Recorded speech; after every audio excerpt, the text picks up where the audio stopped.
Waste Bengal की politics और policing के बीच चल रही लंबी जंग का एक और चैप्टर सामने आया, जिसका सेंटर फिर से लीडर ऑफ ऑपोजिशन शुभेंदु अधिकारी बन गए हैं। क्या उनकी कॉन्वॉय पर हुआ अटैक एक कॉन्स्पिरेसी का हिस्सा है? आप सभी तो जानते हैं कि काफी समय से बंगाल में पॉलिटिकल लीगल क्लाइमेट हाई है। चीफ मिनिस्टर ममता बनर्जी द्वारा आईपैक रेड्स में इंटरफेयर करने का मामला जहां अभी तक शांत नहीं हुआ था, वहीं शुभेंदु अधिकारी ने कलकत्ता हाईकोर्ट में 3 ऐसे केसेस इन्वोक किए हैं जो इस टेम्परेचर को और बॉयल करते हैं। सिर्फ इतना ही नहीं, एक हियरिंग के दौरान तो शुभेंदु अधिकारी के काउंसिल ने कोर्ट को सबमिट किया है कि कॉन्वॉय अटैक का इंसिडेंट 9 जनवरी को चीफ मिनिस्टर को लीगल नोटिस भेजने के तुरंत बाद हुआ। तो क्या इनडायरेक्टली लीडर ऑफ ऑपोजिशन इस अटैक को एक प्लानिंग बता रहे हैं? आइए डिटेल में जानते हैं।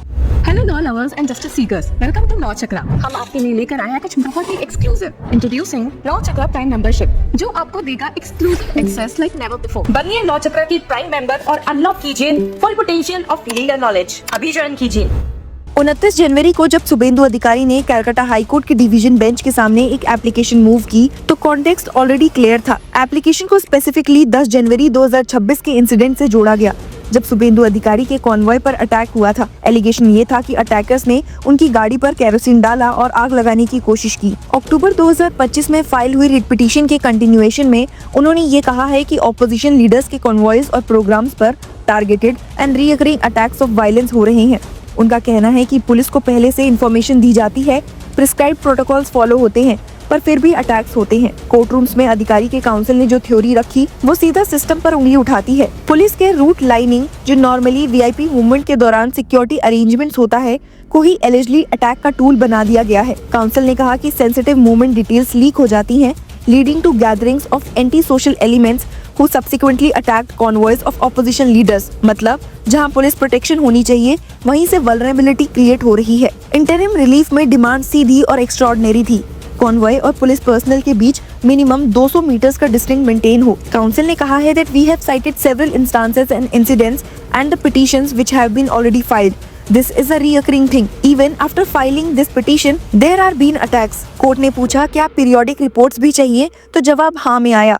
इंटरिम ऑर्डर भी और रेगुलर रिपोर्टिंग भी। डिवीजन बेंच, जिसमें chief justice Sujay Paul and justice Partha साथी सेन शामिल हैं, ने मैटर को मंडे 2 फरवरी के लिए लिस्ट कर दिया है। दर्शकों, इसी 10 जनवरी इंसिडेंट पर पैरेलल एक और लीगल बैटल चल रही है। लास्ट वीक अधिकारी ने सिंगल जज बेंच के सामने पिटीशन फाइल की, जहां उन्होंने चंद्रकोना पुलिस स्टेशन में रजिस्टर्ड क्रिमिनल केस के कंटेक्स्ट में पुलिस के कोरेसिव एक्शन से प्रोटेक्शन मांगी। हियरिंग में एक इंटरेस्टिंग मोमेंट आया जब शुभेंदु अधिकारी के काउंसिल ने बताया कि दिसंबर 2020 में बीजेपी ज्वाइन करने और मई 2021 में इनकम्बेंट चीफ मिनिस्टर को हराने के बाद से उनके क्लाइंट पर अप्रोक्सीमेटली 47 to 48 एफआईआर्स लग चुकी हैं। आर्ग्यूमेंट था कि ये कोई फ्लैश इन द पैन नहीं, बल्कि 2021 से चल रही सिस्टमैटिक हैरेसमेंट का कंटिन्यूएशन है। कॉन्वॉय अटैक के बारे में उन्होंने कहा है कि ये इंसिडेंट 9 जनवरी को चीफ मिनिस्टर को लीगल नोटिस भेजने के तुरंत बाद हुआ। 10 जनवरी को 7:30 बजे के आसपास मिस्क्रेंट्स ने कार को घेर लिया और केरोसिन डालने की कोशिश की। पुलिस वहां मौजूद थी, लेकिन टुक no preventive measures.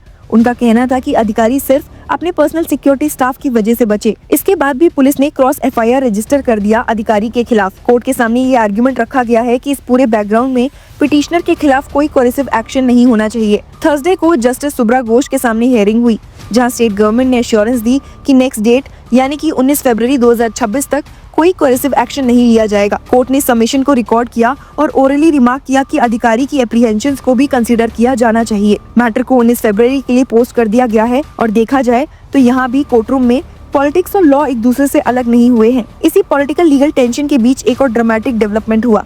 Suvendu Adhikari ने कलकत्ता हाईकोर्ट के सिंगल जज के सामने एक और पिटीशन फाइल की, इस बार आनंदपुरा के उस बर्न्ड वेयरहाउस को विजिट करने की परमिशन के लिए, जहां 21 लोग के रिमेन्स मिले और कई लोग अब भी अनकाउंटेड हैं। पुलिस ने 10 मीटर रेडियंस में प्रोहिबिशरी ऑर्डर्स दिए थे जब अधिकारी ने स्पॉट विजिट और प्रोटेस्ट मार्च का प्लान अनाउंस किया। उन्होंने chief minister Mamata Banerjee lead state government पर नेग्लिजेंस का एलिगेशन लगाया है। हालांकि जस्टिस सुब्रा घोष की बेंच ने पिटीशन एडमिट कर ली और हियरिंग की डेट अभी नोटिफाई होनी है। अधिकारी ने पहले नरेंद्रपुरा पुलिस स्टेशन से परमिशन मांगी थी, पुलिस ने मना कर दिया। रीजन दिया कि एरिया में स्कूल्स और हॉस्पिटल्स हैं। प्रोटेस्ट मार्च से ट्रैफिक कंजेशन होगा और students, their guardian, patients and their family members को इनकन्वीनियंस होगी। सिर्फ इतना ही नहीं, फायर के 4 दिन बाद 100 मीटर रेडियस में प्रोहिबिशरी ऑर्डर्स लगा दिए गए। नोटिस में लिखा गया कि ये एविडेंस डिस्ट्रक्शन, इन्वेस्टिगेशन ऑब्स्ट्रक्शन और रेस्क्यू ऑपरेशंस को डिस्टर्ब होने से बचाने के लिए है। अधिकारी का रिएक्शन टिपिकली पॉलिटिकल डिफेंस वाला था। उन्होंने कहा है, this is nothing new for me that I get denied police permission from conducting any programme and subsequently I get the same from the Calcutta High Court। दर्शकों, इस fire tragedy के आई witness Virendra Yadav का statement भी इस case को और ज्यादा disturbing बना देता है। यादव, जिनका कैटल शेड पुष्पांजलि डेकोरेटर्स के वेयरहाउस के बगल में है, जहां से आग शुरू हुई और बाद में वाव मोमो के एडजेसेंट वेयरहाउस तक फैल गई, उन्होंने मीडिया को बताया है कि अगर फायर सर्विस ने प्रॉम्प्टली एक्ट किया होता तो ट्रेजेडी को अवॉइड किया जा सकता था। यादव ने कहा है कि जब उन्होंने 101 डायल किया, कॉल डिस्ट्रिक्ट कंट्रोल रूम चली गई। वहां से उन्हें कोलकाता कंट्रोल रूम को कांटेक्ट करने को कहा गया। टाइम जुरिसडिक्शनल प्रोटोकॉल में चला गया, आग बढ़ती चली गई। इस पूरे सीक्वेंस में शुभेंदु अधिकारी ने एक बार फिर नैरेटिव सेट किया है कि एक तरफ पॉलिटिकल सेपरेशन, दूसरी तरफ एडमिनिस्ट्रेटिव फेलियर और बीच में कॉमन सिटीजंस जो या तो कॉन्वॉय अटैक्स का शिकार बन सकते हैं या वेयरहाउस फायर्स का। बंगाल के लीगल लैंडस्केप में ये सब आइसोलेटेड नहीं लगता। रिसेंट मंथ्स में Calcutta high court police actions, political permissions और FIR पॉलिटिक्स पर रिपीटेडली इंटरवीन कर चुका है। ऑपोजिशन लीडर्स के प्रोग्राम्स पर रिस्ट्रिक्शंस, रैलीज के लिए परमिशन देने से मना करना और फिर कोर्ट से क्लियरेंस मिलना, ये ऑलमोस्ट पैटर्न बन चुका है। लीगल एक्सपर्ट्स के लिए ये केसेस सिर्फ इंडिविजुअल प्रोटेक्शन या परमिशन के नहीं, बल्कि आर्टिकल 19 के rights, political speech, movement, assembly के राइट से जुड़े हुए हैं। जब एक लीडर ऑफ ऑपोजिशन को रिपीटेडली कोर्ट जाना पड़े, कॉन्वॉय प्रोटेक्शन के लिए, FIR से प्रोटेक्शन के लिए, प्रोटेस्ट मार्च की परमिशन के लिए, तो ये सवाल उठाते हैं कि डेमोक्रेटिक ऑपोजिशन का इफेक्टिव फंक्शनिंग कितना फ्री है। शुभेंदु अधिकारी के काउंसिल ने जो कहा वो सिर्फ एक सेंटेंस नहीं था, बल्कि एक पॉलिटिकल इंडिक्टमेंट था that this is a recurring thing. मतलब ये एक आइसोलेटेड नहीं, सिस्टमैटिक है। फरवरी के फर्स्ट हाफ में कलकत्ता हाई कोर्ट के सामने 3 इंपॉर्टेंट मैटर्स होंगे। 2 फरवरी को डिवीजन बेंच में convoy attacks and route lining का इशू और 19 फरवरी को सिंगल जज बेंच में कोहेसिव एक्शन प्रोटेक्शन का केस। साथ ही आनंदपुरा विजिट परमिशन के केस भी पहले ट्रैक पर चलता रहेगा। इस सब के बीच बंगाल की पॉलिटिक्स ऑलरेडी वॉलेटाइल है।